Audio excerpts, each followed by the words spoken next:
తాజాగా విజయవాడలో జరిగిన ముద్రగడ పద్మనాభం గారి సంస్మరణ సభలో తెలుగుదేశం పార్టీ ఎమ్మెల్యే బోండా ఉమ్మ గారు అండ్ వైసీపీ మాజీ మంత్రి అంబటి రాంబాబు గారు పక్కనే కూర్చొని చేతిలో చేసి కూర్చొని బ్రహ్మాండంగా ఆహ్లాదంగా గడిపినటువంటి ఆ విజువల్స్ ఏవైతే ఉన్నాయో ఆ విజువల్స్ సరే జనరల్ వ్యూ పాయింట్లో కనుక చూస్తే అది ఒక దివంగత ముద్రగడ పద్మనాభం గారు లాంటి ఒక మంచి వ్యక్తి, ఒక మంచి నాయకుడి సంస్మరణ సభ.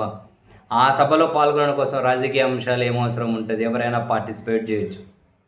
బట్ అదే సమయంలోనే ముద్రగడ పద్మనాభం గారి కుటుంబం అంత్యక్రియలప్పుడు అంటే ప్రభుత్వ లాంఛనాలతో అంత్యక్రియలు వద్దని చెప్పారు. ఎందుకంటే ఈ ప్రభుత్వం మమ్మల్ని అవమానించింది కాబట్టి వద్దు అని చెప్పి వాళ్ళు క్లియర్గానే చెప్పారు.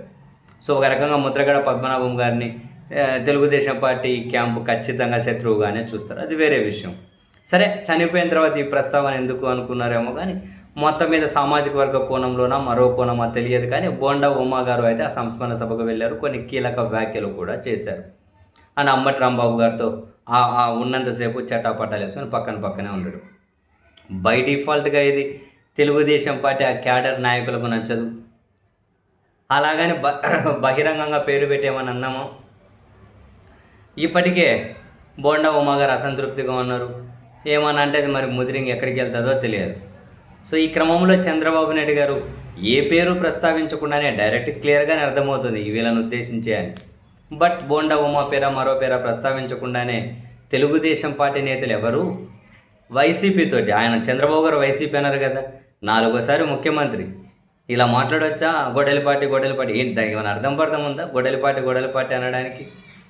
సరే, దానివల్ల వాళ్ళు ఏం జగన్మోహన్ రెడ్డి గారి మీద విద్వేషాన్ని చల్లడమే వాళ్ళ ఎజెండా కాబట్టి దాన్ని ఏ స్థాయి వరకు అయినా చల్లడమే వాళ్ళ రాజకీయ ఆక్సిజన్గా వాళ్ళు భావిస్తూ ఉన్నారు కాబట్టి అట్లే అంటారు.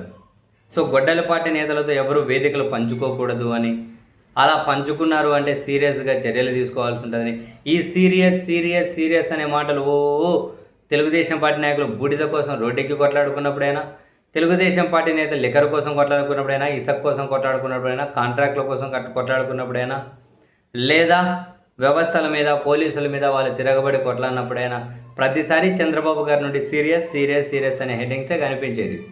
ఈసారి కూడా వైసీపీ నాయకులతోటి కనుక వేదికలు పంచుకుంటే సీరియస్గా నిర్ణయాలు ఉంటాయని, ఎవరు ఎట్టి పరిస్థితులను వాళ్ళతో వేదికలు పంచుకోకూడదు ఎక్కడైనా కూడా అని చంద్రబాబు నాయుడు గారు అయితే స్పష్టమైన ఆదేశాలు ఇచ్చారట. ఇంకోసారి ఇటువంటివి రిపీట్ కాకూడదట. రాజకీయాల్లో కొన్ని కార్యక్రమాల్లో కలివిడిగా ఉంటారు, హెల్తీ పాలిటిక్స్ కావాలి. కానీ ఒక రాజకీయ పార్టీని, ఆ రాజకీయ పార్టీలో ఉన్న వాళ్ళని పూర్తిగా ద్వేషపూరితమైన దృష్టితో చూడడం ఎవరికీ మంచిది కాదు.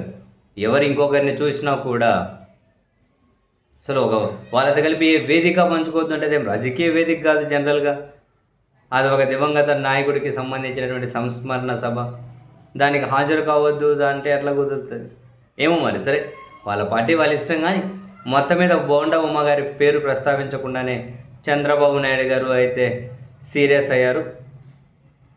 ఎవరు అయినా కనుక మరోసారి ఇటువంటి రిపీట్ చేస్తే మాత్రం చర్యలు ఉంటాయి అని చెప్పినట్లు వాళ్ళ పార్టీ పత్రికలే కథనాలు రాసుకుంటూ వస్తూ ఉన్నారు.